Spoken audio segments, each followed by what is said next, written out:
So this is the official video by IQ Ideas for how to fill in the CLAT 2025 form.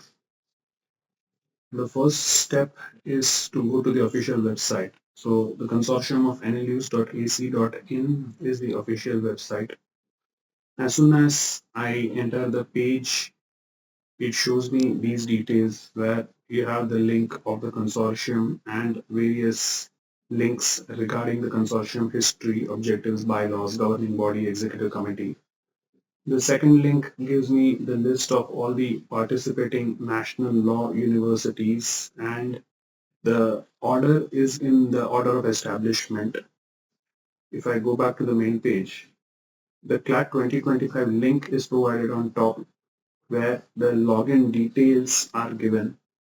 If you have already registered for CLAT 2025, then you can directly log in. Otherwise, you have to register for it. On this page, you will also find the links for the undergraduate exam, including eligibility, syllabus and guide, question paper format, and general instructions. For the postgraduates, you have the eligibility, syllabus and guide, question paper format, and general instructions. You have the help desk link where you can send in your query, and then there are frequently asked questions. So I would very strongly suggest that you go through the frequently asked questions to identify any doubt that you may have and whether it is answered or not. If there is a doubt which is not answered through the frequently asked questions, then you can go to the help desk and send them the query. So right now what I'm going to do is I'm going to go back to the page of registration. I'm going to freshly register, so create an account. So I'm creating an account by my name. I'm entering my mobile phone details. I'm entering my email ID. I'm selecting a password. I'm confirming the password. Please make sure that you are very clear on what the password is, and I'll click on register. So this has sent an OTP to the number on which I have registered. I'm entering the OTP now, which I received on the mobile number which I entered. Remember, this is a unique OTP for every number. So it says that my account is activated. Now I can go to the page and enter my mobile number and password, and now it has allowed me to log in. This is the page. यहाँ पे all the welcome details are there. कहता है कि I have to check that I fulfill the eligibility criteria, marks requirement and eligibility criteria of reservation. Just register करने से admission नहीं हो रहा है. This is only the registration for the process, and they are very strongly suggesting that आप हर एक NLU पे जाके NLU के website पे जाके उनके e-brochures देखिए. Fill the details with care and caution, because अगर अगर आपने कोई गलत डिटेल डाल दिया तो एडमिशन के वक्त प्रॉब्लम कर सकता है. And NRI sponsored category का admission is still subject to the outcome of the decision of the Supreme Court. अब मैं अंडर ग्रेजुएट एग्जाम वाला फॉर्म फिल करने वाला हूँ. 12th के बाद 5 ईयर इंटीग्रेटेड LLB के लिए जो प्रोग्राम है वो होता है अंडर ग्रेजुएट प्रोग्राम. तो आप अपना एलिजिबिलिटी चेक कर सकते हैं. बताया है गया है I will be filling the undergraduate form. So इसको सिलेक्ट करके अप्लाई फॉर क्लैट. कंफर्मेशन मांग रहा है. यहाँ पे सबसे पहले पर्सनल इंफॉर्मेशन देना है, तो उसमें एक फोटोग्राफ की रिक्वायरमेंट है. तो फोटोग्राफ मैंने अपना सिलेक्ट कर लिया है. Make sure that it is properly visible. So नीचे जो स्लाइडर है उसको एडजस्ट करके आप अपने फेस को अच्छे से सेट कर लीजिए एंड ओके कर दीजिए. मुझे अपना सिग्नेचर भी अपलोड करना है, तो सिग्नेचर की स्कैन कॉपी रखी है. Again make sure that using the slider आप प्रॉपरली विजिबल एरिया के अंदर सिग्नेचर को लेके आइए एंड सबमिट कीजिए. Click okay. अब एप्लीकेशन नेम इन फुल, जैसे आपके बोर्ड सर्टिफिकेट 10+2 या 10 स्टैंडर्ड के सर्टिफिकेट में नाम है वैसे फिल करना है। अगला gender male, they have given the options of male, female, transgender. For me male, आप अपना जेंडर सिलेक्ट कीजिए। Date of birth, month and year, यहाँ पे भी आप अपना date of birth, month and year carefully select कीजिए। गार्डियन नेम, मैं अपने गार्डियन का नाम डालूंगा। अगर आप एनआरआई कैटेगरी में क्वालिफाई करते हैं तो यस सिलेक्ट कीजिए। मैं नहीं करता, मैं नो सिलेक्ट करूंगा। अगर आप एनआरआई स्पॉन्सर्ड कैटेगरी में आते हैं तो यस सिलेक्ट कीजिए, मैं नो करूंगा। ऑल इंडिया कैटेगरी में अगर आप जनरल में हैं तो general, OBC, schedule caste, schedule tribe, जो कैटेगरी आपके लिए एप्लीकेबल है वो सिलेक्ट कीजिए। मैं जनरल कैटेगरी कर रहा हूँ। इकोनॉमिकली वीकर सेक्शन में अगर आप क्वालिफाई करते हैं तो यस, वरना नो। याद रखिए, कोई भी कैटेगरी आप स्पेसिफिकली सिलेक्ट करते हैं अदर देन जनरल और नो, तो आपको उसके स्पेसिफिक डॉक्यूमेंटेशन प्रोवाइड करने पड़ेंगे। तो मैं ईडब्ल्यूएस में नो सिलेक्ट कर रहा हूं। अगर आप यस करते हैं तो उसके सपोर्टिंग डॉक्यूमेंट्स आपके पास होने चाहिए। अगर आप पर्सन विद डिसेबिलिटी हो एंड उसका आपके पास सर्टिफिकेशन है तो yes, otherwise no. Below poverty line अगर आप क्वालिफाई करते हो तो यस, अदरवाइज नो। ये सारे डिटेल्स भरने के बाद सेव एज ड्राफ्ट। तो पहले पेज में जस्ट आपका पर्सनल इंफॉर्मेशन। सेकंड आता है करस्पॉन्डेंस एड्रेस। तो करस्पॉन्डेंस एड्रेस के लिए जिस एड्रेस पे आपका सारा कम्युनिकेशन आना चाहिए, कोई अगर वो लोग पोस्ट भेजते हैं तो कौन से एड्रेस पे आना चाहिए, वो एड्रेस मैंने अपना करस्पॉन्डेंस एड्रेस फिल कर दिया। स्टेट सिलेक्ट कर लिया, डिस्ट्रिक्ट सिलेक्ट कर लिया, पिन कोड डाल दिया। परमानेंट एड्रेस इस जहां पे आपका परमानेंट आपका एड्रेस है, राइट। करस्पॉन्डेंट एड्रेस वो एड्रेस होता है जहां पे आपको सारा इंफॉर्मेशन भेजा जाए। परमानेंट एड्रेस जो डॉक्यूमेंटेशन के लिए होता है। मेरा permanent and correspondence address same है तो मैं सेम ही डालूंगा। अगर आपका डिफरेंट है तो अप्रोप्रिएटली आप डिफरेंट डालिए। मोबाइल नंबर जो मैंने रजिस्ट्रेशन के लिए यूज किया था वही कंफर्म्ड है। ऑल्टरनेट कॉन्टैक्ट नंबर, जो दूसरा, अगर आपके प्राइमरी मोबाइल नंबर पे कांटेक्ट नहीं होता है तो दूसरे कौन से नंबर पे होना चाहिए वो नंबर आप दे दीजिए। ऑल्टरनेट ईमेल आईडी आप दे दीजिए। अगर आपका प्राइमरी ईमेल आईडी किसी वजह से यूज नहीं हो पाता तो दूसरे कौन से ईमेल पे आप सारे करस्पॉन्डेंस रिसीव कर पाएंगे, वो ऑल्टरनेट ईमेल दे दीजिए। इसको भी अभी सेव एज ड्राफ्ट कर लिया है मैंने। अब अगला आता है क्वालिफाइंग एग्जाम।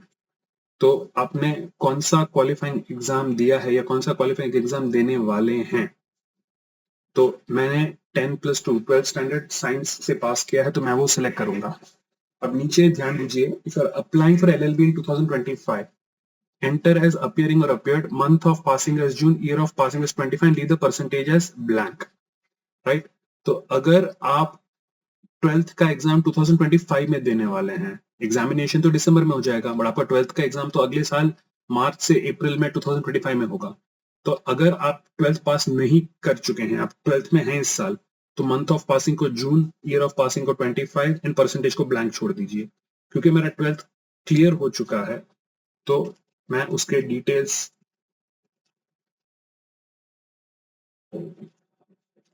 अभी डाल दूंगा। मैं पास कर चुका हूं इसलिए पास्ड। अगर आप अभी 12th में हैं, 2025 में आपके बोर्ड्स हैं, तो आप अपीयरिंग या अपीयर्ड सिलेक्ट करेंगे। मंथ ऑफ पासिंग जैसे नीचे क्लियरली लिखा गया है, अगर 2025 में आपके एग्जाम होने वाले हैं तो आप जून सिलेक्ट करेंगे। मेरा ईयर ऑफ पासिंग 1999, लेकिन आपका ईयर ऑफ पासिंग आप 2025 सिलेक्ट करेंगे अगर आप 12th में हैं इस साल। मैं अपना एंटर कर दूंगा परसेंटेज, लेकिन अगर आपका कोई परसेंटेज नहीं है क्योंकि आपने एग्जाम अभी तक नहीं दिया है तो इसको ब्लैंक छोड़ दीजिए। Save as draft. अब टेस्ट सेंटर प्रेफरेंसेस में आपको वो टेस्ट सेंटर सिलेक्ट करना है जहां पे जाके आप एग्जाम देंगे, राइट। तीनों अलग टेस्ट सेंटर प्रेफर कीजिए। फर्स्ट प्रेफरेंस जहां पे आप मेनली देना चाहते हैं, किसी रीजन से अगर फर्स्ट सेंटर नहीं मिल पाया तो सेकंड, वो भी नहीं मिल पाया तो third. So please select 3 cities where you will be easily able to reach on the day of the exam. The first preference should be your primary city. So अपने लिए, क्योंकि मैं अहमदाबाद बेस्ड हूं तो मैं अहमदाबाद सिलेक्ट नहीं कर पा रहा हूँ क्योंकि ऑप्शन नहीं है, सो मैं गांधीनगर सिलेक्ट करूंगा। अगर मुझे गांधीनगर में सेंटर नहीं मिला तो मैं चाहूंगा मैं वडोदरा में एग्जाम दूं, और अगर वडोदरा में भी मुझे सेंटर नहीं मिला तो it is possible for me to select Mumbai. तो आप अपने हिसाब से सिलेक्ट कीजिए आप कौन सी जगह पे जाके टेस्ट देना चाहते हैं। Remember, it does not make a difference आप कौन से सेंटर से देते हैं in your admission, right. These are just places जहां आपके लिए सबसे ज्यादा कन्वीनियंट है एग्जाम देना। इसको भी मैंने सेव एज ड्राफ्ट कर दिया है। अब लास्टली रिजर्वेशन। हर यूनिवर्सिटी के लिए जो अलग अलग कैटेगरीज अवेलेबल हैं उनके ऑप्शंस उन्होंने दिए हैं, तो आपको इंडिविजुअली हर एक यूनिवर्सिटी के लिए सिलेक्ट करना है। स्टार्टिंग विद एनएलएस बैंगलोर, अगर आप कर्नाटका के हैं तो कर्नाटका सिलेक्ट कीजिए, मैं नहीं हूं तो नो। हैदराबाद के लिए अगर आप तेलंगाना के स्टूडेंट हैं तो यस, मैं नो। भोपाल के लिए डिफॉल्ट इज जनरल। जेएनके के रेजिडेंट हैं तो यस, वरना उसको ब्लैंक छोड़ दीजिए। मध्य प्रदेश का डोमिसाइल है तो यस, मैं नो ले लूंगा। WBNUJS कोलकाता के लिए जेएनके डोमिसाइल अगर है तो सिलेक्ट कीजिए, डोमिसाइल है तो यस वरना नो। डोमिसाइल वेस्ट बंगाल का होना चाहिए। एनएलयू जोधपुर के लिए राजस्थान डोमिसाइल मेरे लिए नो। HNLU रायपुर के लिए वार्ड ऑफ कश्मीरी माइग्रेंट या स्टूडेंट ऑफ जेएनके नहीं। डोमिसाइल ऑफ छत्तीसगढ़ मेरे लिए नहीं।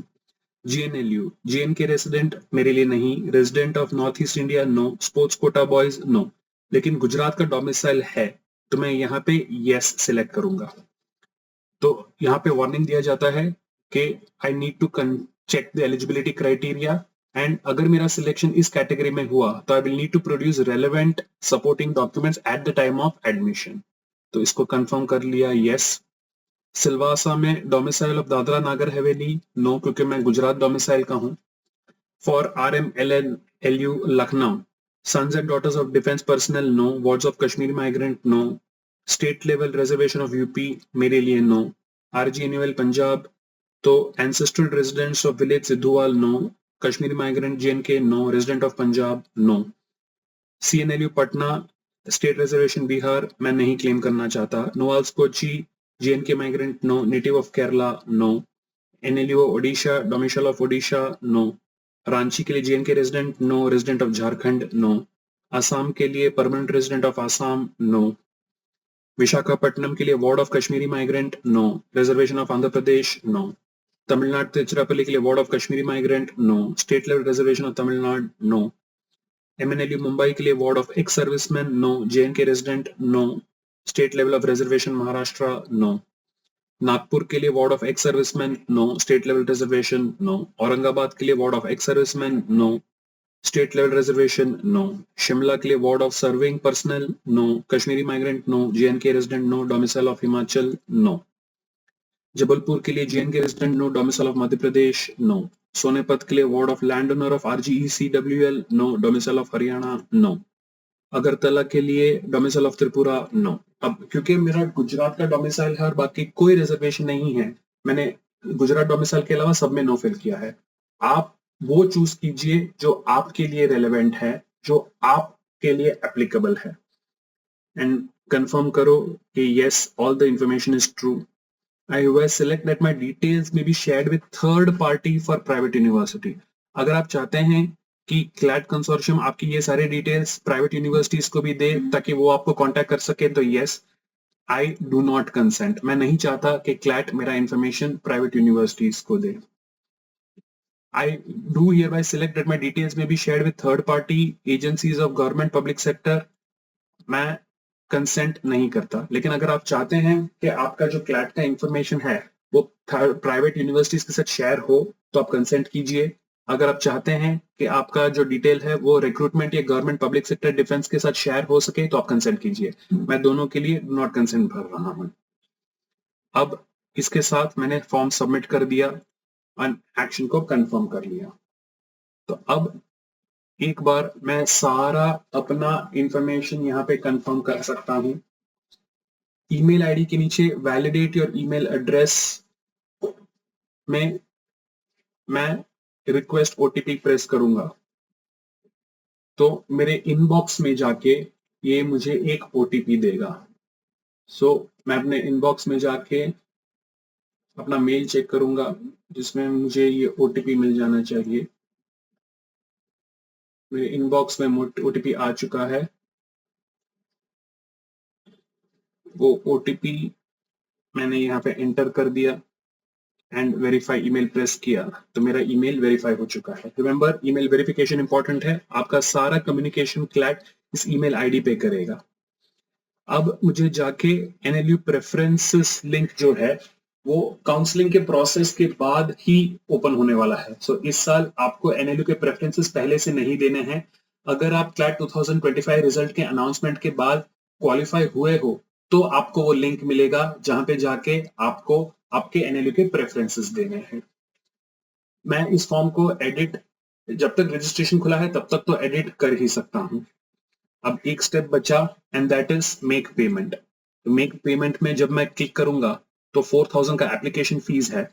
अगर पास्ट ईयर पेपर्स चाहिए तो ये सिलेक्ट करते ही 500 रुपीज का एडिशनल पेमेंट ऐड हो जाता है। अगर मुझे पास्ट ईयर के पेपर्स नहीं चाहिए और मैं नो सिलेक्ट करता हूं तो total 4000 is the application fee. Confirm payment पे क्लिक करते ही आपको वो पेमेंट गेटवे पे ले जाएगा। सो 4000 rupees plus payment gateway payment mode पे डिपेंड करते हुए जो भी एक्स्ट्रा ट्रांजैक्शन फी लगेगा वो ले लेना है। और जैसे ही मैं पे नाउ पे क्लिक करूंगा this takes me to the payment gateway, जहां पे मुझे अपने कॉन्टैक्ट डिटेल्स अगर ऐड करने हैं तो मैं ऐड कर सकता हूं। And if I proceed to payment तो the options given are card payment, UPI payment, wallets.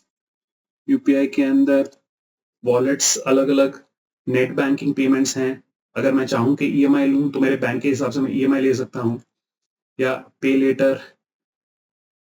सो यहाँ पे आप अपना पेमेंट गेटवे सिलेक्ट करके जो ऑनलाइन पेमेंट प्रोसेस है वो कंप्लीट करेंगे तब जाके आपका एप्लीकेशन फॉर्म कंप्लीट माना जाएगा।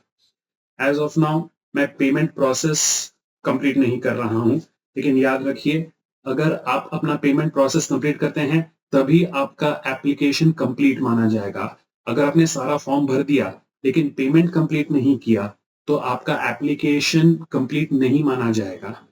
क्लैट के रजिस्ट्रेशन के लिए पेमेंट प्रोसेस का कंप्लीट करना 100% इंपॉर्टेंट है।